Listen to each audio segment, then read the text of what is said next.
ನಮಸ್ಕಾರ, ನೀವು ನೋಡ್ತಿದ್ದೀರಾ ಇದು ವಿಸ್ತಾರ ನ್ಯೂಸ್. ನಿಮ್ಮ ಜೊತೆ ನಾನು ಹರೀಶ್ ನಾಗರಾಜು. ಯಾರೆಲ್ಲ ಇವತ್ತಿನ ಈ ಫ್ರೆಶ್ ಎಪಿಸೋಡ್ ನೋಡ್ತಾ ಇದ್ದೀರಾ, ಒಂದು ಸಣ್ಣ ಫ್ಲಾಶ್ ಬ್ಯಾಕ್ ಕೊಟ್ಬಿಡ್ತೀನಿ ನಾನು. 42 ವರ್ಷದ ಹಿಂದೆ ಶುರುವಾದದ್ದು SKDRDP ಶ್ರೀ ಕ್ಷೇತ್ರ ಧರ್ಮಸ್ಥಳ ರೂರಲ್ ಡೆವಲಪ್ಮೆಂಟ್ ಪ್ರಾಜೆಕ್ಟ್. ಈ ಪ್ರಾಜೆಕ್ಟ್ ಬಗ್ಗೆ ನಾವು ಕಳೆದ ಸಂಚಿಕೆಯಲ್ಲಿ ಪ್ರಾಜೆಕ್ಟ್ ಹೇಗೆ ಶುರುವಾಯಿತು, ಅದರ ರೂವಾರಿ ಕಾರ್ಯನಿರ್ವಾಹಕ ನಿರ್ದೇಶಕರು ಡಾಕ್ಟರ್ ಮಂಜುನಾಥ್ ಅವ್ರ ಜೊತೆ ಮಾತಾಡ್ತಾ ಇದ್ವಿ. ಧರ್ಮಸ್ಥಳ ವೀರೇಂದ್ರ ಹೆಗ್ಗಡೆ ಅವರ ಪರಿಕಲ್ಪನೆ ಹೇಗಿತ್ತು, ಅದನ್ನು ಜನರ ಹತ್ರ ತಲುಪಿಸೋದಕ್ಕೆ ಮಾಡಿಕೊಂಡಂಥ ಯೋಜನೆಗಳೇನೇನು ನೀವು ನಂಬಲಿಕ್ಕಿಲ್ಲ. ಇಡೀ ಪ್ರಪಂಚದಲ್ಲಿ, ನಮ್ಮ ದೇಶ ಬಿಟ್ಬಿಡಿ, ಇಡೀ ಪ್ರಪಂಚದಲ್ಲಿ ಯಾವುದಾದ್ರೂ ಒಂದು ಚಾರಿಟಬಲ್ ಟ್ರಸ್ಟ್ ಇನ್ಕಮ್ ಟ್ಯಾಕ್ಸ್ ಕಟ್ತಾ ಇದ್ದಾರೆ ಅಂದರೆ ಅದು ಶ್ರೀ ಕ್ಷೇತ್ರ ಧರ್ಮಸ್ಥಳ ರೂರಲ್ ಡೆವಲಪ್ಮೆಂಟ್ ಪ್ರಾಜೆಕ್ಟ್. ಈ ಚಾರಿಟಬಲ್ ಟ್ರಸ್ಟ್ ಒಂದೇ ಒಂದು, ಅದನ್ನು ಅವರು ಕೂಡ ಹೆಮ್ಮೆಯಿಂದ ಹೇಳ್ಕೋತಾರೆ. ಬಿಕಾಸ್ ಜಗತ್ತಿಗೆ ಅಥವಾ ನಮ್ಮ ದೇಶಕ್ಕೆ ನಾವು ಕೂಡ ಕೊಡುಗೆ ಕೊಡ್ತಾ ಇದ್ದೀವಿ ಅಂತ ಆ ಮಟ್ಟಕ್ಕೆ ಇವತ್ತು ಬೆಳೆದು ನಿಂತಿದೆ, ಒಂದು ದೊಡ್ಡ ಆಲದ ಮರವಾಗಿ. ಆದರೆ ಅದರ ಕೆಳಗೆ ನೆರಳನ್ನು ತುಂಬ ಜನ ಅನುಭವಿಸ್ತಾ ಇದ್ದಾರೆ. Welcome back. 2ನೇ ಸಂಚಿಕೆಗೆ ನಿಮ್ಮೆಲ್ಲರಿಗೂ ಸ್ವಾಗತ. ನಮ್ಮ ಜೊತೆ ಒನ್ಸ್ ಅಗೇನ್ ಜಾಯ್ನ್ ಆಗಿದ್ದಾರೆ ಡಾಕ್ಟರ್ ಮಂಜುನಾಥ್ ಸರ್. ನಮಸ್ಕಾರ, ವೆಲ್ಕಮ್ ಬ್ಯಾಕ್. ಮತ್ತು ಈ ಕಾರ್ಯಕ್ರಮಕ್ಕೆ ನಿಮಗೆ ಆತ್ಮೀಯ ಸ್ವಾಗತ ಸರ್. ಇದೆಂಥ ಚಾಲೆಂಜಸ್ ಸರ್ ನೀವು ತೊಗೊಂಡಿರೋದು. ಅಂತಹ ಒಬ್ಬ ರೈತನನ್ನು, ಅಂತಹ ಒಬ್ಬ ಗ್ರಾಮೀಣದಲ್ಲಿ ಕೆಲಸ ಮಾಡೋರನ್ನ ಉದ್ದಿಮೆದಾರನ್ನಾಗಿ ಮಾಡಬೇಕು, ಅವರು ಕೂಡ ಎದ್ದು ನಿಲ್ಲಬೇಕು, ಒಂದಷ್ಟು ಕಾಸು ದುಡಿಬೇಕು, ಅವ್ರ ಬದುಕು ಹಸನ ಆಗಬೇಕು. ಈ ಪ್ರಯಾಸ್ ಯೋಜನೆ ತುಂಬ ಪ್ರಯಾಸ ಪಡಲಿಲ್ವಾ ಸರ್ ನೀವು? ಹೌದು, ಪ್ರಯಾಸ್ ಯೋಜನೆ ಇರ್ಬೋದು, ಅದಕ್ಕೆ ಮೊದಲು ಮಾಡಿದಂಥ ನಮ್ಮ ಅನೇಕ ಆರ್ಥಿಕ ನೆರವಿನ ಯೋಜನೆಗಳಲ್ಲಿ ಇದು ದೊಡ್ಡ ಚಾಲೆಂಜ್. ಅಂದರೆ ಅಭಿವೃದ್ಧಿ ಕಾರ್ಯಕರ್ತನಿಗೆ ಇದು ಬಹಳ ದೊಡ್ಡ ಚಾಲೆಂಜ್ ಆಗುತ್ತೆ. ಯಾಕೆಂದರೆ ಅವರಲ್ಲಿರುವಂಥ ಕೊರತೆಗಳನ್ನು ಅವರಿಗೆ ಪರಿಚಯ ಮಾಡಿಕೊಡ್ಬೇಕು ನಾವು. ಅವರಲ್ಲಿ ನಿಮಗೆ ಕೊರತೆ ಇದೆ, ಇಲ್ಲಪ್ಪ ನೀನು ಉದ್ದಿಮೆ ಮಾಡ್ತೀನಿ ನಾನು, ಹಿಂಗೆ ಕೆಲಸ ಮಾಡಬೇಕು ಅಂದ್ರೆ ಒಪ್ಕೋತಾರೆ ಸರ್ ಅವರು? ಒಪ್ಕೊಳ್ಳಲ್ಲ. ಒಂದು ಸಣ್ಣ ಉದಾಹರಣೆ ಕೊಡ್ತೀನಿ ನಾನು, ಒಂದೇ ನಿಮಿಷದಲ್ಲಿ ಹೇಳಬೇಕು ಅಂತಂದರೆ, ಈಗ ಒಂದು ಗೋಬರ್ ಗ್ಯಾಸ್ ಮಾಡಿಸ್ಬೇಕು ಅಂತ ಹೋಗ್ತೀವಿ ಅಂತ ಇಟ್ಕೊಳ್ಳಿ. ಅವ್ರು ಹೇಳ್ತಾರೆ, ಯಾಕೆ ಗೋಬರ್ ಗ್ಯಾಸು, ಕಟ್ಟಿಗೆ ಚೆನ್ನಾಗಿದೆಯಲ್ಲ, ಅದು ಏನು ಕಟ್ಟಿಗೆ ಸಿಗುತ್ತಲ್ಲ, ಅದು ಯಾಕೆ ಕಷ್ಟಪಡ್ತೀವಿ, ಅವಾಗ ನಾವು ಪ್ರೋಬ್ ಮಾಡ್ಬೇಕು ಅವ್ರನ್ನ. ಕಟ್ಟಿಗೆ ಎಲ್ಲಿಂದ ತರ್ತೀರಿ? ಅಯ್ಯೋ ಕಾಡಿಗೆ ಹೋಗಿ ತೊಂದರೆ ಆಯಿತು ಅಂತ ಹೇಳ್ತಾರೆ. ಎಷ್ಟು ದೂರ ಇದೆ ಕಾಡು ಅಂತಂದರೆ ಅವಾಗ ಹೇಳ್ತಾರೆ, ಅಯ್ಯೋ ಕಾಡು ಇಲ್ಲೇ ಇತ್ತು, ಇವಾಗ ಒಂದು 3 ಕಿಲೋಮೀಟರ್ ದೂರ ಆಗ್ಬಿಟ್ಟಿದೆ ಅಂತ ಹೇಳ್ತಾರೆ. ಅವಾಗ ಹೋಗಿ ಟೈಮ್ ಆಗಲ್ವಾ ಅಂತ ಕೇಳಬೇಕಾಗುತ್ತೆ ನಾವು. ಹೌದು, 1-2 ಗಂಟೆ ಬೇಕಾಗುತ್ತೆ ಅಂತ ಹೇಳ್ತಾರೆ. ಹೋದ್ಮೇಲೆ ಕಡಿಬೇಕಾದ್ರೆ ನಿಮಗೆ ತೊಂದರೆ, ಅಯ್ಯೋ ಒಂದೊಂದ್ಸತಿ ಮರ ಹತ್ತಿದಾಗ ಬೀಳ್ತೀವಿ, ಕೈಕಾಲು ಮುರ್ಕೊಂಡಿದ್ದು ಉಂಟು ಅಂತ ಹೇಳ್ತಾರೆ. ಆಮೇಲೆ ಕೇಳ್ತೀವಿ, ಅಯ್ಯೋ ಹಾವು ಚೇಡು ಎಲ್ಲ ಇರುತ್ತೆ ಅಂತ ಹೇಳ್ತಾರೆ. ಆಮೇಲೆ ಕೇಳ್ತೀವಿ, ನೀವು ಅಲ್ಲಿ ಕಾಡಿಗೆ ಹೋಗಿ ಕಟ್ಟಿಗೆ ತೊಗೊಂಡು ಬರ್ತಿಲ್ಲ ವಾರ ಅವಾಗ ದುಡಿಮೆ ವ್ಯರ್ಥ ಆಗಲ್ವಾ ಅಂತ. ಅಯ್ಯೋ ಏನು ಮಾಡೋಕ್ಕಾಗುತ್ತೆ, ಒಂದು ದಿವಸ ಕೆಲಸ ತಪ್ಪುತ್ತೆ, ಆದರೆ ಇದು ಕಟ್ಟಿಗೆ ತರಲೇಬೇಕಲ್ಲ ಅಂತ ಹೇಳ್ತಾರೆ. ಕಡೆಗೆ ಅದನ್ನೆಲ್ಲ ಲೆಕ್ಕ ಹಾಕಿದಾಗ ಅವ್ರಿಗೆ ಗೊತ್ತಾಗುತ್ತೆ, ಕಟ್ಟಿಗೆ ತರಕ್ಕೆ ಹೋಗಬೇಕು, ಇಡೀ ದಿನ ವ್ಯರ್ಥ ಆಯಿತು, ಕೂಲಿ ಇಲ್ಲ, ಆಮೇಲೆ ರಿಸ್ಕ್ ಇದೆ, ಗಂಡಾಂತರ ಇದೆ. ಗೋಬರ್ ಗ್ಯಾಸ್ ಒಂದು ಮಾಡ್ಕೊಂಬಿಟ್ರೆ 24 ಗಂಟೆ ಮನೇಲಿ ಗ್ಯಾಸ್ ಸಿಗುತ್ತೆ ಅಂತ ಹೇಳಿ ಕನ್ವಿನ್ಸ್ ಮಾಡಿದಾಗ, ಗೋಬರ್ ಗ್ಯಾಸ್ ಬೇಕಾಗುತ್ತೆ ಅಂತ ಅವ್ರು ಒಪ್ಕೋತಾರೆ.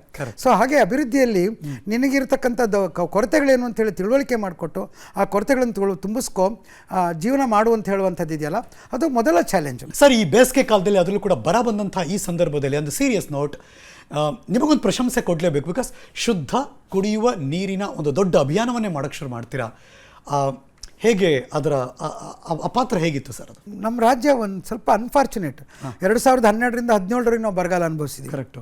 ಮತ್ತೆ ನಂತರ ಹೋಯ್ತಪ್ಪ ಅಂದರೆ ಫ್ಲಡ್ಸು. ಕರೆಕ್ಟು. ಅದೊಂದು 3-4 ವರ್ಷ ಒದ್ದಾಡಿ ಅತಿವೃಷ್ಟಿ ಅನಾವೃಷ್ಟಿ ಇಲ್ಲ ಸರ್. ಇವಾಗ ಮತ್ತೆ ಅನಾವೃಷ್ಟಿ ಬಂದಿದೆ, ಅತಿವೃಷ್ಟಿ, ನಮಗೆ ಬರಗಾಲ ಬಂದಿದೆ.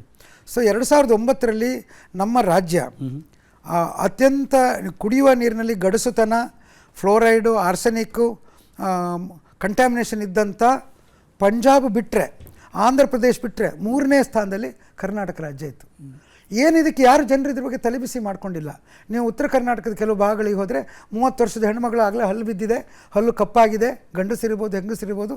ಯಾಕೆಂದರೆ ಫ್ಲೋರೈಡ್ ಪರಿಣಾಮ, ಆರ್ಸೆನಿಕ್ ಪರಿಣಾಮ. ಅದಕ್ಕೆ ನಾವು ಇಡೀ ರಾಜ್ಯದಲ್ಲಿ ಪ್ರಥಮ ಪ್ರಯತ್ನ ನಮ್ಮದು. 2009ರಲ್ಲಿ ನಾವು ಗ್ರಾಮ ಮಟ್ಟದಲ್ಲಿ ಶುದ್ಧ ಕುಡಿಯುವ ನೀರಿನ ಸಮುದಾಯ ಘಟಕವನ್ನು ಮಾಡಿದ್ವಿ, ಕಮ್ಯುನಿಟಿ ಪ್ಲಾಂಟ್. ಅಂದರೆ ಇಡೀ ಗ್ರಾಮಕ್ಕೆ ಬೇಕಾಗುವಷ್ಟು ಕುಡಿಯುವ ನೀರನ್ನು ನಾವೊಂದು ಘಟಕದಿಂದ ಕೊಡಬೇಕು ಅಂತ. HK ಪಾಟೀಲ್ ಸಾಹೇಬರು 2013ರಲ್ಲಿ ಗ್ರಾಮೀಣಾಭಿವೃದ್ಧಿ ಅವರು ಫಸ್ಟ್ ನಾವು ಮಾಡಿದ್ದೆ ಗದಗ್ನಲ್ಲಿ. ಅವರೇ ಉದ್ಘಾಟನೆ ಮಾಡಿದ್ದೆ, ಅವ್ರದ್ದೇ ಜಾಗ ಉದ್ಘಾಟನೆ ಮಾಡಿಬಿಟ್ಟು ಸಂತೋಷ ಪಟ್ಬಿಟ್ಟು ಅವರೊಂದು 5-6 ಮಾಡಿದರು. ಅವರು ಗ್ರಾಮೀಣಾಭಿವೃದ್ಧಿ ಸಚಿವರಾದ ನಮ್ಮ ಹತ್ರ ಹೆಗ್ಡೆ ಅವ್ರನ್ನ ಬ್ಯಾಂಕ್ವೆಟಲ್ಲಿ ಕರೆಸಿದ್ರು ಬೆಂಗಳೂರಿಗೆ. ಇದು ಹೇಳಿ ಸರ್ ಇದ್ರದ್ದು ಅಂತೇಳಿ ಸರ್ಕಾರವನ್ನು ಒಪ್ಪಿಸ್ಬಿಟ್ಟು ಇವತ್ತು 18,000 ಮಾಡಿದ್ದಾರೆ ಅವರು. ಕೆಲಸ ಪ್ರಶಂಸನೀಯ ಮತ್ತು ಅನುಕರಣೀಯ. ಅವ್ರು ಮಾಡಿದ್ರು 18,000 ಘಟಕಗಳಾದವು. ನಾವು 500 ಮಾಡಿದ್ದೀವಿ, ನಡೆಸ್ತಾ ಇದ್ದೇವೆ. ಆಗ ಪ್ರಾರಂಭ ಆದಂಥ ನೀರಿನ ಚಳುವಳಿ 2016ರಲ್ಲಿ ಇನ್ನೊಂದು ಸ್ವರೂಪವನ್ನು ಪಡ್ಕೊಳ್ತು. ಅದು ಕೆರೆಗಳನ್ನು ದುರಸ್ತಿ ಮಾಡುವಂಥದ್ದು. ಮುಖ್ಯವಾಗಿ ಗ್ರಾಮ ಪ್ರದೇಶದಲ್ಲಿರ್ತಕ್ಕಂಥ ಗ್ರಾಮದ ಕೆರೆಯನ್ನು ದುರಸ್ತಿ ಮಾಡೋರು ಯಾರೂ ಇಲ್ಲ. ಯಾಕೆಂದರೆ ನೀರಾವರಿ ಕೆರೆಗಳನ್ನು ಸರ್ಕಾರ ರಿಪೇರಿ ಮಾಡುತ್ತೆ, ಆದರೆ ಗ್ರಾಮದ ಕೆರೆ ಪಂಚಾಯತ್ ಕಂಟ್ರೋಲ್ನಲ್ಲಿದೆ. ಪಂಚಾಯತ್ನಲ್ಲಿ ಅಷ್ಟು ಹಣ ಇಲ್ಲ, ಅದಕ್ಕೆ ನಾವು ಕೈ ಹಾಕಿದ್ವಿ. ಜನರ ಸಹಭಾಗಿತ್ವದಲ್ಲಿ ಊರಿನ ಕೆರೆಯನ್ನು ನಮ್ಮೂರಿನ ರೆಕ್ಕನ್ನು, ಇದು ಹೇಮಾವತಿ ಹೆಗಡೆ ಅವರ ಪರಿಕಲ್ಪನೆ. ನೀವು ನೀರಿನ ಜವಾಬ್ದಾರಿ ಹೆಣ್ಮಗಳದ್ದು, ನೀವೇನು ಮಾಡಿದಿರಿ ಹೆಣ್ಮಗಳಿಗೆ? ಕೆರೆ ರಿಪೇರಿ ಮಾಡಿ ಅಂತ ಅವ್ರು ಆದೇಶ ಕೊಟ್ಟರು. ನಾವು ಕೆರೆ ರಿಪೇರಿ ಕೈ ಹಾಕ್ಕೊಂಡ್ವಿ. ಸೊ ಇವತ್ತು ಸುಮಾರು ಒಂದು 700 ಕೆರೆ ನಾವು ಮಾಡಿದ್ವಿ, ನಮ್ಮೂರು ನಮ್ಮ ಕೆರೆ. ಆಮೇಲೆ ತುಂಬ ಜನರು ಅದ್ರ ಮೇಲೆ ಪ್ರಭಾವ ಪಡ್ಕೊಂಡು ಬೇರೆಯವರು ಕೆರೆಗಳು ಮಾಡಿದ್ದಾರೆ.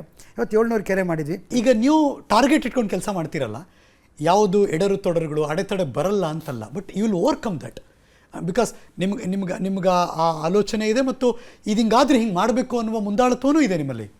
ಅದು ಬರಲೇಬೇಕಲ್ವ ಸರ್ ಯಾವಾಗಲೂ? ಸರ್, ಒಂದು ಮುಖ್ಯವಾಗಿ ತುಂಬ ಜನರಲ್ಲಿ ಇದೆ, ಇಲ್ಲ ಅಂತಲ್ಲ, ಪ್ಯಾಷನ್ ಇರಬೇಕು. ಹೆಗ್ಡೆಯವರಿಗೆ ಆ ಪ್ಯಾಷನ್ ಇದೆ. ಹೆಗ್ಡೆಯವ್ರ ಹತ್ರ ಏನಂತಂದರೆ ಅವ್ರಿಗೇನೋ ಒಂದು ಸಮಸ್ಯೆ, ನನಗೆ ಹೇಳು, ನೀನು ಸಮಸ್ಯೆ ಹೇಳು ಅಂತ ಕೇಳ್ತಾರೆ. ಸಮಸ್ಯೆ ಬಂದಾಗ ಅವರು ನೇರವಾಗಿ ಅದನ್ನು ಅಡ್ರೆಸ್ ಮಾಡೋದಕ್ಕೆ ಟ್ರೈ ಮಾಡ್ತಾರೆ. ಅವ್ರು ಇನ್ವಾಲ್ವ್ ಆಗ್ತಾರೆ ತುಂಬ ಅದು ತುಂಬ ಕಡೆ ಘಟನೆಗಳಿವೆ. ಅವರು ನೇರವಾಗಿ ಫೀಲ್ಡಿಗೆ ಫೋನ್ ಮಾಡಿರೋದು ಉಂಟು, ನೇರವಾಗಿ ಚರ್ಚಿಸಿರೋದು ಉಂಟು, ಫಲಾನುಭವಿಗಳಿಗೆ ಅಶ್ಯೂರೆನ್ಸ್ ಕೊಟ್ಟಿರೋದು ಉಂಟು. ಯಾಕೆಂದರೆ ಅನೇಕ ಸಮಸ್ಯೆಗಳು ನಮಗೆ ಫೀಲ್ಡ್ನಲ್ಲಿ ಬರ್ತದೆ. ನಾವು ಅನೇಕ ಥರದ ಜನರ ಜೊತೆ ಮಾಡ್ತೀವಿ, ಕೆಲಸ ಮಾಡ್ತೀವಿ.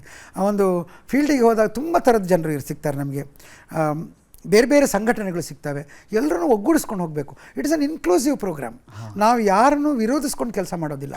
ನಾವು ಯಾವ್ದಾದ್ರು ಒಂದು ಹೊಸ ಹಳ್ಳಿಗೆ ಹೋದರೆ ಅಲ್ಲಿ ಹಳ್ಳಿಯ ಹಿರಿಯರನ್ನು ಫಸ್ಟ್ ಕಣಿಸಿ ಅವರ ಆಶೀರ್ವಾದ ತೊಗೊಳ್ತೀವಿ, ಅಲ್ಲಿಯ ಧಾರ್ಮಿಕ ನಾಯಕರ ಆಶೀರ್ವಾದ ತೊಗೊಳ್ತೀವಿ, ಅಲ್ಲಿಯ ರಾಜಕೀಯ ವ್ಯಕ್ತಿಗಳ ಆಶೀರ್ವಾದ ತೊಗೊಳ್ತೀವಿ, ಒಬ್ಬ ತಹಶೀಲ್ದಾರ್, ಒಬ್ಬ PDO ಆಶೀರ್ವಾದ ತೊಗೊಳ್ತೀವಿ.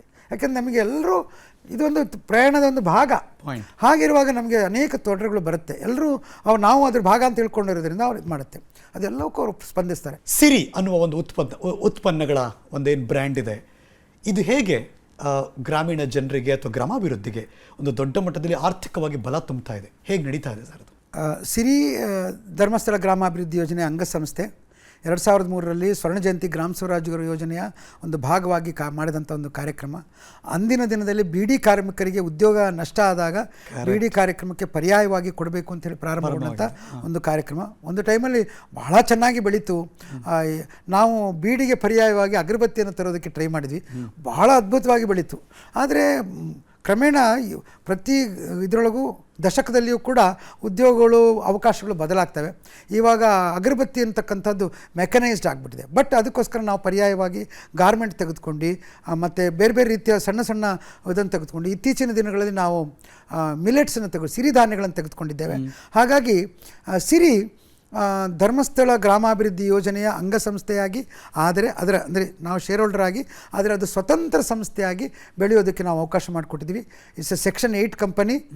ಅದರ ಆಡಳಿತ ನಿರ್ದೇಶಕನಾಗಿ ನಾನು 2019ವರೆಗೆ ಕೆಲಸ ಮಾಡ್ತಾಯಿದ್ದೆ. ಈಗ ಸ್ವತಂತ್ರವಾಗಿ ನಡೆಸ್ಕೊಂಡು ಹೋಗ್ತಾ ಇದ್ದೀವಿ. ಬೇರೆ ಬೇರೆ ಕಡೆಗಳಲ್ಲಿ ಸಿರಿಯ ಘಟಕಗಳನ್ನು ಸಣ್ಣ ಪ್ರಮಾಣದಲ್ಲಿ ಮಾಡಿ ಬ್ಯಾಕ್ವರ್ಡ್ ಲಿಂಕೇಜ್ ನಮ್ಮ ಸ್ವಸಹಾಯ ಸಂಘಗಳ ಜೊತೆಯಲ್ಲಿ ಸೇರ್ಪಡಿಸುವಂಥ ಒಂದು ಪ್ರಯತ್ನವನ್ನು ಮಾಡ್ತಾ ಇದ್ದೇವೆ. ಸಿರಿಗೆ ಬೆಳ್ತಂಗಡಿಯಲ್ಲಿ ಒಂದು ಬೃಹತ್ ಕೇಂದ್ರ ಕಚೇರಿಯನ್ನು ನಾವು ಮಾಡ್ತಾ ಇದ್ದೇವೆ. ಅದಾದ ನಂತರ ವ್ಯಾಪಕವಾಗಿ ಮುಂದಿನ 2 ವರ್ಷಗಳಲ್ಲಿ ಸಿರಿಯ ಕೆಲಸಗಳು, ಸಿರಿಯ ರೀಚನ್ನು ಮತ್ತಷ್ಟು ವಿಸ್ತರಣೆ ಮಾಡೋದಕ್ಕೆ ನಾವು ಕೆಲಸಗಳನ್ನು ಮಾಡ್ತಾ ಇದ್ದೇವೆ. ಸರ್, ಹಳ್ಳಿ ಜನ ಹಳ್ಳಿಲಿರಬೇಕು, ಬಿಕಾಸ್ ಹಳ್ಳಿಲಿದ್ದಷ್ಟು ಪ್ರಗತಿಯ ಬೇರೆ ಬೇರೆ ಆಯಾಮದಲ್ಲಿ ನಾವು ಗಮನಿಸ್ತಾ ಹೋಗ್ತೀವಿ, ಇಲ್ಲ ಅಂತಲ್ಲ. ಈ ಹಳ್ಳಿಲಿದ್ರೆ ಇನ್ನೇನಪ್ಪ ಸುಖ, ನಾವು ಸಿಟಿಗೆ ಹೋಗ್ಬೋಣ, ಅದು ನೀರು ಸಿಗಲ್ಲ ಅಂತನೋ ಹಲವಾರು ಕಾರಣಗಳಿಂದನೋ, ಅಥವಾ ನಮಗೆ ಬೇಕಾದಂಥ ಸವಲತ್ತುಗಳು ಇಲ್ಲಿ ಸಿಗ್ತಾ ಇಲ್ಲ ಅಂತನೋ. ಪರಿಸ್ಥಿತಿ ಹೇಗಿದೆ ಸರ್ ನಿಮ್ಮ ಅರ್ಥೈಸುವಿಕೆ ಈಗ? ದೊಡ್ಡ ಸವಾಲಿದು. ನೀವು ಎತ್ತಿರುವಂಥದ್ದು ಬಹಳ ದೊಡ್ಡ ಪ್ರಶ್ನೆ. ಹಳ್ಳಿಗಳಿಗೆ ನಿಜವಾಗಿ ನಾನು ಸಣ್ಣವನಾಗಿದ್ದಕ್ಕೂ ಈಗಲೂ ಹಳ್ಳಿಗೆ ತುಂಬ ವ್ಯತ್ಯಾಸ ಇದೆ. ಅಂದರೆ ಅನೇಕ ಸೌಕರ್ಯಗಳು ಹಳ್ಳಿಗೆ ಬಂದಿವೆ. ಏನು ಅಬ್ದುಲ್ ಕಲಾಂ ಅವರು ಪುರಾ ಕಾನ್ಸೆಪ್ಟ್ ಕಂಡರು, ಅದು ತುಂಬ ಮಟ್ಟಿಗೆ ಅನುಷ್ಠಾನ ಆಗಿದೆ. ಆದರೂ ಹಳ್ಳಿಯ ಮಕ್ಕಳಿಗೆ ಪೇಟೆಗೆ ಹೋಗಬೇಕು ಅನ್ನುವಂಥ ಆಶೆ ಅವರಲ್ಲಿ ತುಂಬ ಇದೆ. ಇದಕ್ಕೆ ಎಲ್ಲೋ ಒಂದು ಕಡೆ ಹಳ್ಳಿಯ ಯಜಮಾನರುಗಳು ಕಾರಣ ಅಂತ ನಾನು ಹೇಳೋದಕ್ಕೆ ಬಯಸ್ತೇನೆ. ಹಳ್ಳಿಯ ಯಜಮಾನರುಗಳು ಯುವಕರಿಗೆ, ಯುವತಿಯರಿಗೆ ತಮ್ಮ ಕೆಲಸಗಳನ್ನು ಮಾಡೋದಕ್ಕೆ, ಅಂದರೆ ತೋಟದ ಕೆಲಸ ಇರ್ಬೋದು, ಕೃಷಿ ಕೆಲಸ ಮಾಡೋದಕ್ಕೆ ಹೆಚ್ಚಿನ ಜವಾಬ್ದಾರಿಯನ್ನು ಬಿಟ್ಟು ಕೊಡಬೇಕು. ನಿಮ್ಮ ಚಾನಲ್ ಮುಖಾಂತರ ನಾನು ಹಳ್ಳಿಯ ಹಿರಿಯರಿಗೆ ಒಂದು ಮನವಿಯನ್ನು ಮಾಡ್ಕೊಳ್ತೇನೆ.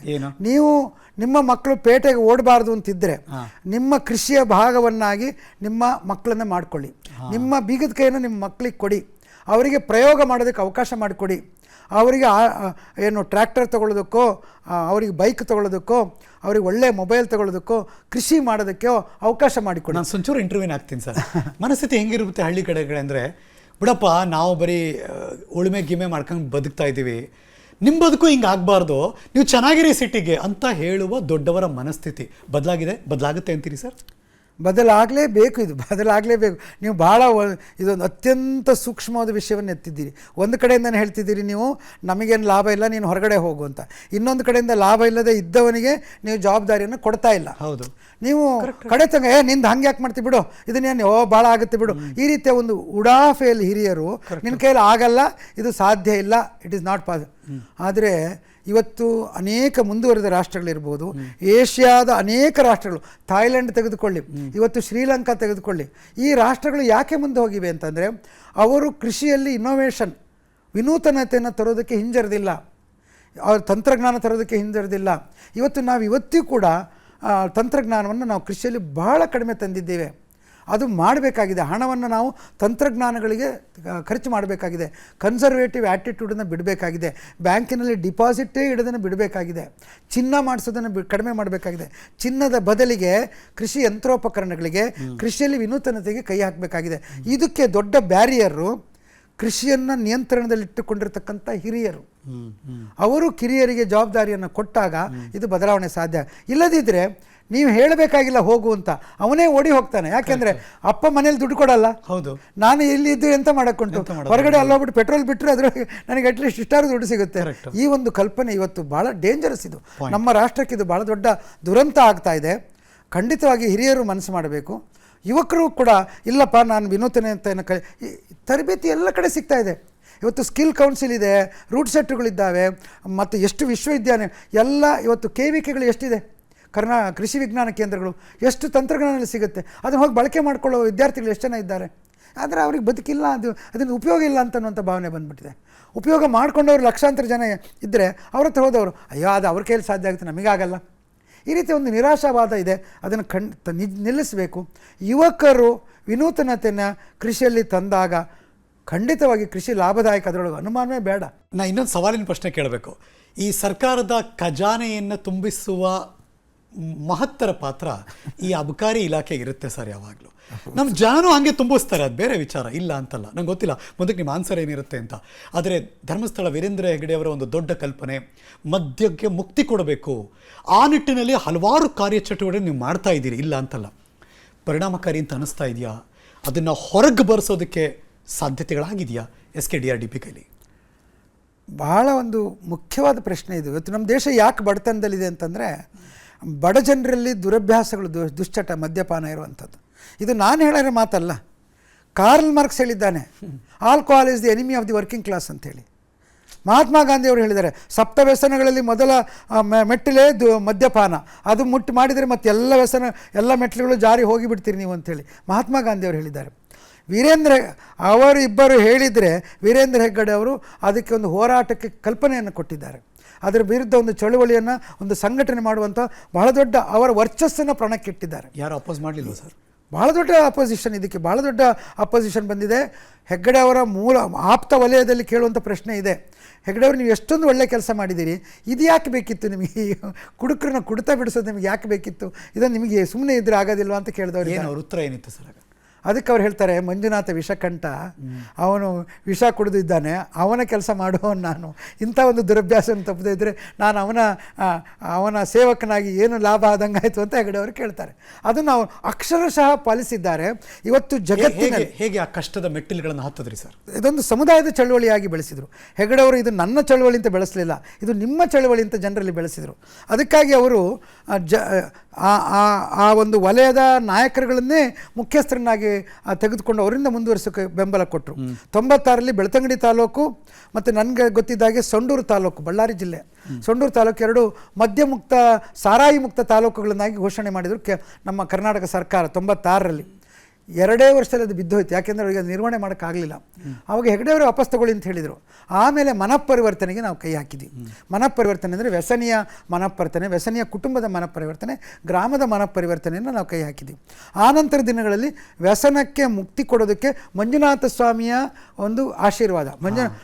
ವ್ಯಸನದ ವಿರುದ್ಧ ಧರ್ಮ, ವ್ಯಸನದ ವಿರುದ್ಧ ದೇವರು, ಈ ಒಂದು ಹೊಸ ಪರಿಕಲ್ಪನೆ, ಇದು ಧರ್ಮಸ್ಥಳ ಗ್ರಾಮಾಭಿವೃದ್ಧಿ ಯೋಜನೆ ಪೂಜ್ಯರ ಒಂದು ಪರಿಕಲ್ಪನೆಯಿಂದ ಬಂದಿರತಕ್ಕಂಥ ಒಂದು ಹೊಸ ಚಳುವಳಿ. ನಿನಗೆ ನೆಗೆಟಿವ್ ಬೇಕೋ ಪಾಸಿಟಿವ್ ಬೇಕೋ? ಎಲ್ಲ ಪಾಸಿಟಿವ್ಗಳು ದೇವರ ಹತ್ರ ಇದೆ, ನಿನ್ನ ಎಲ್ಲ ವ್ಯಸನಗಳು ನೆಗೆಟಿವ್ ಆಗಿದೆ. ಸೊ ನಕಾರಾತ್ಮಕ ಭಾವನೆಯಿಂದ ಸಕಾರಾತ್ಮಕ. ಅದಕ್ಕೋಸ್ಕರ ಮಧ್ಯವರ್ಜನ ಶಿಬಿರಗಳು ಇವತ್ತು 1800 ಮಧ್ಯವರ್ಜನ ಶಿಬಿರ ಆಗಿದೆ. 1,20,000 ಸಕ್ಸಸ್ ರೇಟ್ ಹೇಗಿದೆ ಸರ್? 80% success rate, 80%. ಅವರಿಗೆ ಅನೇಕ ರೀತಿಯಲ್ಲಿ ಪರಿವರ್ತನೆ ಮಾಡ್ತೇವೆ. ಧ್ಯಾನ, ದೇವರ ಜೊತೆಯಲ್ಲಿ ಅವರವರನ್ನೇ ಅನುಸಂಧಾನ ಮಾಡಿಕೊಳ್ಳುವಂಥದ್ದು, ಕುಟುಂಬ ಶಕ್ತಿಯನ್ನು ಗಮನಿಸುವಂಥದ್ದು, ಪತ್ನಿ, ಮಕ್ಕಳು, ತಂದೆ, ತಾಯಿ ಅವರ ಶಕ್ತಿಯನ್ನು ಪಡ್ಕೊಳ್ತಕ್ಕಂಥದ್ದು, ತನ್ನ ಕೆಲಸದ ಸ್ಥಳದಲ್ಲಿ ಶಕ್ತಿಯನ್ನು ಪಡೆದುಕೊಳ್ತಕ್ಕಂಥದ್ದು, ತನ್ನ ಏಕಾಗ್ರತೆಯನ್ನು ಹೆಚ್ಚಿಸಿಕೊಳ್ತಕ್ಕಂಥದ್ದು, ತಾನು ಕಳ್ಕೊಂಡಿರೋದನ್ನು ಹುಡುಕುವಂಥ ಪ್ರಯತ್ನ, ಇವುಗಳಿಂದಾಗಿ 1,00,000ಕ್ಕೂ ಮಿಕ್ಕಿದ ವ್ಯಸನವನ್ನು ತ್ಯಜಿಸಿದ್ದಾರೆ. ಆದರೆ ಏನು ಮಾಡೋದು? ಸರ್ಕಾರದಲ್ಲೇ ಇದೆ ಮದ್ಯಪಾನ ಸಂಯಮ ಮಂಡಳಿ. ನಮ್ಮ ಈ ಜನಜಾಗೃತಿ ವೇದಿಕೆಯ ಆತ್ಮೀಯ ಮಿತ್ರ, ಜನಜಾಗೃತಿ ವೇದಿಕೆಗೆ ಅವರು ಎಷ್ಟೋ ನಾವು ವರ್ಷದೊಂದು 200 ಕ್ಯಾಂಪ್ ಮಾಡ್ತೀವಿ, ಮದ್ಯಮರ್ಜನ ಶಿಬಿರಗಳನ್ನು ಮಾಡ್ತೇವೆ. ಅದಕ್ಕೆ ಅವರು ಕೂಡ ಸ್ವಲ್ಪ ಒಂದು 10 ಶಿಬಿರಗಳಿಗೆ ಅವರು ಕೂಡ ದುಡ್ಡು ಕೊಡ್ತಾರೆ.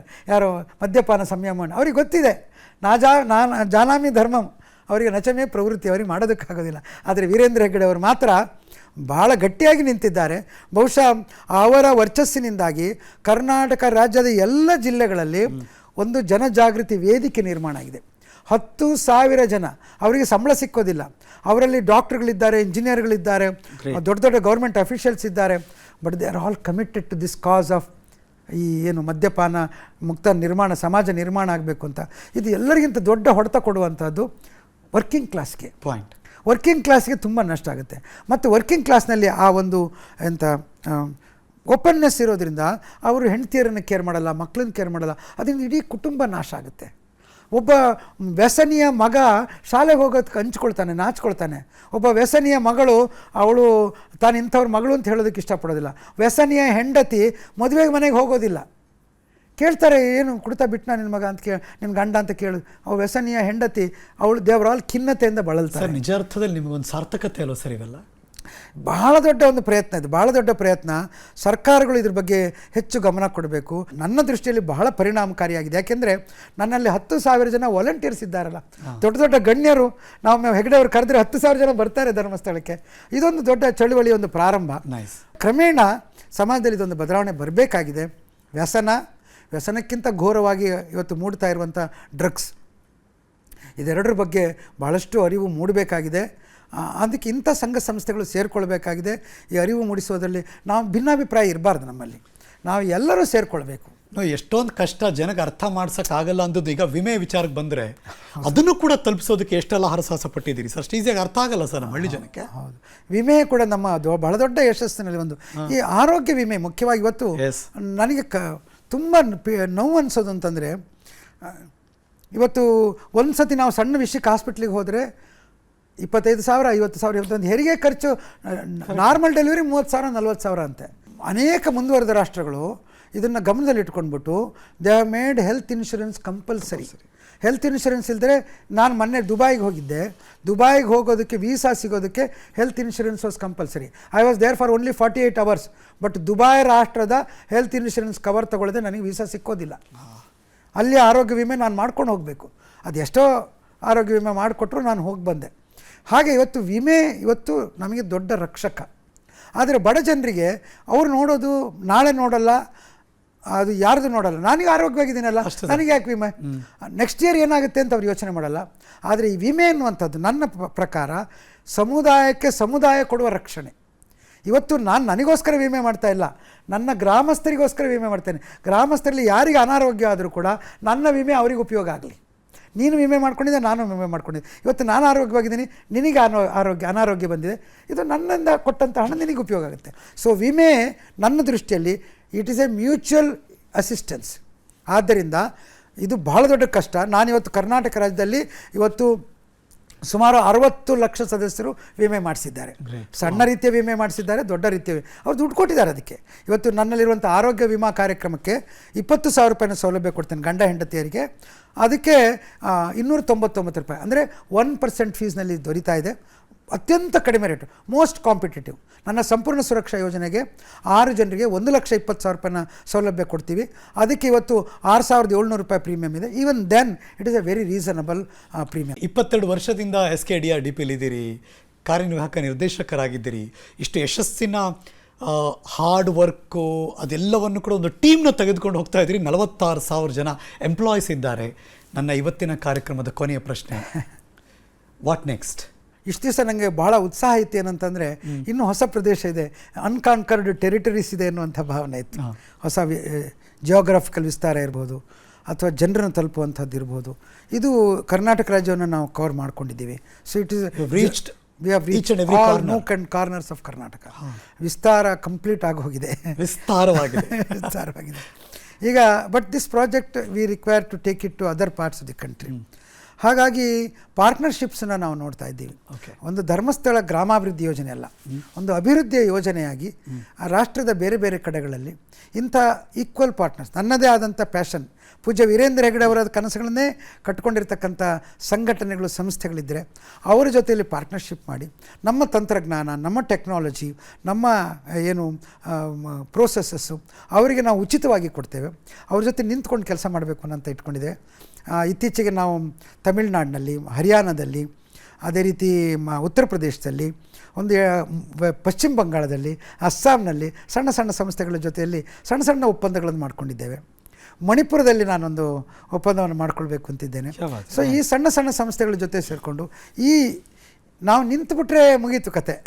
ಸ್ಟ್ಯಾಗ್ನೆಂಟ್ ಆಗಬಾರ್ದು, ಬೆಳೀಬೇಕು, ಮುಂದಕ್ಕೆ ತೊಗೊಂಡು ಹೋಗಬೇಕು. ಪೂಜ್ಯರ ಪರಿಕಲ್ಪನೆ ಇಡೀ ರಾಷ್ಟ್ರವ್ಯಾಪಿ ಆಗಬೇಕು ಅನ್ನುವಂಥ ಕನಸು ನನ್ನಲ್ಲಿದೆ. ಮಂಜುನಾಥ ಸ್ವಾಮಿ ಕಣ್ಣು ಬಿಟ್ಟರೆ ಒಂದು ದಿವಸ ಅದು ರಿಯಲ್ ಆಗ್ಬೋದು ಅಂತನ್ನುವಂಥ ಆಶಯವನ್ನು. ಎಷ್ಟು ಕಾಕತಾಳೀಯ ನೋಡಿ, ಎಷ್ಟು ಸಿಂಕ್ ಆಗಿದೆ ನೋಡಿ. ನಿಮ್ಮ ಹೆಸರೇನು? ಮಂಜುನಾಥ. ನೀವಿರುವ ಯಾರ ಏನೋ ಶಕ್ತಿಯ ಪ್ರಭಾವಳಿ ಅಂದರೆ ಅದು ಮಂಜುನಾಥ. ಮಂಜುನಾಥನ ಬಗ್ಗೆ ಒಂದು ಮಾತು ಹೇಳಿ ಮುಗಿಸೋದಕ್ಕೆ ಇಷ್ಟಪಡ್ತೀನಿ. ಇಲ್ಲಿ ಮಂಜುನಾಥ ಯಾವುದೇ ಒಂದು ಧರ್ಮದ ಸಂಕೇತ ಅಲ್ಲ, ಇದು ಬಡ ಜನರ ಸಂಕೇತ. ಅವರು ಅನ್ಯ ಧರ್ಮೀಯರಾಗಿರಬಹುದು, ಅವರು ಯಾವುದೇ ದೇವರನ್ನು ನಂಬುವವರಾಗಿರಬಹುದು, ನಮ್ಮ ಸದಸ್ಯರಾಗಿದ್ದರೆ, ನಮ್ಮ ಕಾರ್ಯಕರ್ತರಾಗಿದ್ದರೆ ನಮ್ಮ ಬಾಯಿಂದ ಬರುವಂಥ ಮೊದಲ ಮಾತು ಓಂ ಶ್ರೀ ಮಂಜುನಾಥಾಯ ನಮಃ. ನನಗೆ ಮಂಜುನಾಥ ಜೀಸಸ್ ಆಗಿ ಕಾಣಿಸ್ತಾನೆ, ನನಗೆ ಮಂಜುನಾಥ ಅಲ್ಲಾ ಆಗಿ ಕಾಣಿಸ್ತಾನೆ, ನನಗೆ ಮಂಜುನಾಥ ವಿಷ್ಣುವಾಗಿ ಕಾಣಿಸ್ತಾನೆ, ನನಗೆ ಮಂಜುನಾಥ ನನ್ನ ಬದುಕಿನ ಕಷ್ಟಗಳ ಪರಿಹಾರದ ಸಂಕೇತವಾಗಿ ಕಾಣ್ತಾನೆ. ಇದು ವೀರೇಂದ್ರ ಹೆಗ್ಗಡೆ ಅವರು ನಾಡಿಗೆ ಕೊಟ್ಟಿರ್ತಕ್ಕಂಥ ಕೊಡುಗೆ ಅಂತ ನಾನು ಭಾವಿಸ್ತೇನೆ. Sir, fantastic. ವಿಸ್ತಾರ ನ್ಯೂಸ್ ನಮ್ಮ ಸ್ಟುಡಿಯೋಗೆ ಬಂದು ನಿಮ್ಮ ಬಗ್ಗೆ ಮಂಜುನಾಥನವರು ಒಬ್ರು ಇದ್ದಾರೆ ಅಂತ ಜಗತ್ತಿಗೆ ಯಾರಿಗೂ ಗೊತ್ತೇ ಇಲ್ಲ ಸರ್. ಯಾಕೆ ಅಂದರೆ ಡಾಕ್ಟರ್ ಮಂಜುನಾಥ್ ಅವ್ರನ್ನ ನಾವು ಕರ್ಕೊಂಬಂದಿದ್ದು ಭಾಳ ಹಿಂಸೆ ಮೇಲೇ, ಒತ್ತಾಯದ ಮೇಲೇ. ಸರ್ ಪ್ಲೀಸ್ ನೀವು ಬರಬೇಕು, ಇದ್ರ ಬಗ್ಗೆ ಮಾತಾಡಬೇಕು ಅಂತ. ಅವ್ರು ಬರೋಕ್ಕೆ ಇಷ್ಟ ಇಲ್ಲ, ಎಲ್ಲೂ ಬರೋದು ಇಲ್ಲ, ಮಾಧ್ಯಮದಲ್ಲಿ ಕಾಣಿಸ್ಕೊಳ್ಳೋದೇ ಇಲ್ಲ. ಒಂಥರ ಎಲೆಮರೆ ಕಾಯಿಯಾಗಿ ಕೆಲಸ ಮಾಡ್ತಾರೆ ಅವರು. ಆದರೆ ಅವರು ಮತ್ತು ಅವರ ಟೀಮ್ ಏನು ಕೆಲಸ ಮಾಡಿದ್ದಾರೆ ಇಷ್ಟು ವರ್ಷ, ಅವರು ನಮ್ಮೆಲ್ಲರ ಈ ಪ್ರೀತಿಗೆ, ಈ ವಿಶ್ವಾಸಕ್ಕೆ ಮತ್ತು ಈ ಪ್ರಶಂಸೆಗೆ ಭಾಜನರು ಅಂತ ನಾನು ಹೇಳೋಕೆ ಬಯಸ್ತೀನಿ. 6 ಕೋಟಿಗೂ ಹೆಚ್ಚಿರುವಂಥ ಈ ಕರ್ನಾಟಕದ ಜನತೆಯ ಪರವಾಗಿ ವಿಸ್ತಾರ ನ್ಯೂಸ್ ಮೂಲಕ SKDRDP ಶ್ರೀ ಕ್ಷೇತ್ರ ಧರ್ಮಸ್ಥಳ ಗ್ರಾಮಾಭಿವೃದ್ಧಿ ಯೋಜನೆಗೆ ಸನ್ಮಾನ್ಯ ಗುರುಗಳಿಗೆ, ಪರಮ ಪೂಜ್ಯರಾದಂಥ ವೀರೇಂದ್ರ ಹೆಗ್ಗಡೆ ಅವರಿಗೆ ಮತ್ತು ಡಾಕ್ಟರ್ ಮಂಜುನಾಥ್ ಅವರಿಗೆ ಥ್ಯಾಂಕ್ ಯು ಸೋ ಮಚ್. ಧನ್ಯವಾದಗಳು, ವಂದನೆಗಳು. ಒಂದು ಮಾತು ಹೇಳೋದಕ್ಕೆ ಬಯಸ್ತೀನಿ. ವಿಸ್ತಾರ ನ್ಯೂಸು ನಾನು ಇತ್ತೀಚಿನ ದಿನಗಳಲ್ಲಿ ಗಮನಿಸೋಕ್ಕೆ ಶುರು ಮಾಡಿದ್ದೇನೆ. ನಾನು ನಿಮ್ಮ ಸ್ಟುಡಿಯೋಗೆ ಬಂದೆ, ನೋಡಿದ ನಂಗೆ ಭಾಳ ಆಶ್ಚರ್ಯ ಆಯಿತು. ಭಾಳ ದೊಡ್ಡ ದೊಡ್ಡ ಚಾನಲ್ಗಳಲ್ಲಿ ಯಾವಾಗಲಾದ್ರು ಅಪರೂಪಕ್ಕೆ ಹೋದಾಗ ನಾನು ಈ ರೀತಿಯ ವ್ಯವಸ್ಥೆಗಳನ್ನು ನಾನು ನೋಡಿಲ್ಲ. ನಾನು ವಿಸ್ತಾರ ನಿಮ್ಮ ಚಾನಲ್ನ ಅಭಿನಂದಿಸ್ತೇನೆ. ನಾನು ನಿಮಗೆ ಶುಭ ಹಾರೈಸ್ತೇನೆ, ಸ್ವಾಮಿಯ ಅನುಗ್ರಹವನ್ನು ಪ್ರಾರ್ಥಿಸ್ತೇನೆ. ವಿಸ್ತಾರ ನೀವು ಮಾಡ್ತಾ ಇರ್ತಕ್ಕಂಥ ಕಾರ್ಯಕ್ರಮ ನಿಜವಾಗ್ಲೂ ಚೆನ್ನಾಗಿ ಮೂಡಿ ಬರ್ತಾ ಇದೆ. ಖಂಡಿತವಾಗಿ ನೀವು ಬೆಳಿತೀರಾ. ಈ ರೀತಿಯ ಕಾರ್ಯಕ್ರಮಗಳಿಗೆ ನಿಮ್ಮ ಸ್ಪಂದನ ಇರಲಿ, ವಿಸ್ತಾರಕ್ಕೆ ಶುಭವಾಗಲಿ ಅಂತೇಳಿ ನಾನು ಹಾರೈಸ್ತೇನೆ. ಶಿವನ ಬಗ್ಗೆ ನಾವು ಯಾವಾಗಲೂ ಕೂಡ ಒಂದು ಪ್ರಾರ್ಥನಾ ಗೀತೆಯನ್ನು ನೆನಪಿಸ್ಕೋತೀವಿ ಸರ್. ನಿಮ್ಮ ಗಮನಕ್ಕೂ ಬಂದಿರುತ್ತೆ, ಶಿವ ಶಿವ ಎಂದರೆ ಭಯವಿಲ್ಲ, ಶಿವನಾಮಕ್ಕೆ ಸಾಟಿ ಬೇರಿಲ್ಲ ಅಂತ.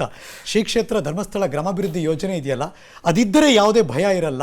ಆ ಯೋಜನೆಯ ಪಾಲುದಾರಿಕೆಯಲ್ಲಿ ನಾವು ಇದ್ದರೆ, ಮತ್ತು ಅದಕ್ಕೆ ಸರಿಸಾಟಿಯಾಗಿ ಇನ್ನೊಂದಿಲ್ಲ ಅಂತ ಹೇಳೋಕೆ ಬಯಸ್ತೀನಿ ಸರ್ ನಾನು. ಆಗಲಿ ಆಗಲಿ sir, thank you so much sir. Thank you very much. ಎಲ್ರಿಗೂ ಧನ್ಯವಾದ. ನಮಸ್ಕಾರ. ಡಾಕ್ಟರ್ ಮಂಜುನಾಥ್, ಶ್ರೀ ಕ್ಷೇತ್ರ ಧರ್ಮಸ್ಥಳ ಗ್ರಾಮಾಭಿವೃದ್ಧಿ ಯೋಜನೆ, ಅದರ ರೂವಾರಿಗಳು, ಕಾರ್ಯನಿರ್ವಾಹಕ ನಿರ್ದೇಶಕರು ಇಡೀ ಸಮಗ್ರವಾಗಿ ಅದರ ಚಿತ್ರಣವನ್ನು ನಮ್ಮ ಮುಂದೆ ಇಟ್ಟಿದ್ದಾರೆ. ಹೋಪ್ ನಿಮಗಿದೊಂದು ಉಪಯೋಗ ಆಗುತ್ತೆ ನಿಮ್ಮ ಬದುಕಿನಲ್ಲಿ ಅಂತ ನಾವು ಕೂಡ ಫೀಲ್ ಮಾಡ್ತೀನಿ. ಇಲ್ಲಿಗೆ ಈ ಸ್ಪೆಷಲ್ ಸಂಚಿಕೆಯನ್ನು ಮುಗಿಸಿ ನಾನು ಹೋಗಿ ಬರ್ತೀನಿ, ಮತ್ತೆ ಸಿಗ್ತೀನಿ ಮುಂದಿನ ಸುದ್ದಿಗಳಲ್ಲಿ. ಆದರೆ ನೀವು ಯಾವಾಗಲೂ ನೋಡ್ತಾ ಇರಿ, ಇದು ವಿಸ್ತಾರ ನ್ಯೂಸ್, ನಿಖರ ಜನಪರ. ಅನುಕ್ಷಣದ ಸುದ್ದಿಗಳಿಗಾಗಿ ವಿಸ್ತಾರ ನ್ಯೂಸ್ ಯೂಟ್ಯೂಬ್ ಚಾನೆಲ್ ಸಬ್ಸ್ಕ್ರೈಬ್ ಮಾಡಿ. ಹೊಸ ಸುದ್ದಿಗಳ ನೋಟಿಫಿಕೇಶನ್ಗಾಗಿ ಬೆಲ್ ಐಕಾನ್ ಕ್ಲಿಕ್ ಮಾಡಿ. ಲೇಟೆಸ್ಟ್ ಅಪ್ಡೇಟ್ಸ್ಗಾಗಿ www.vistaranews.com ವೆಬ್ಸೈಟ್ಗೆ ವಿಸಿಟ್ ಮಾಡಿ. ಅಂಗೈಯಲ್ಲೇ ಜಗತ್ತಿನ ಸುದ್ದಿ ತಿಳಿಯಲು ವಿಸ್ತಾರ ನ್ಯೂಸ್ ಕನ್ನಡ ಆಪ್ ಡೌನ್ಲೋಡ್ ಮಾಡಿ.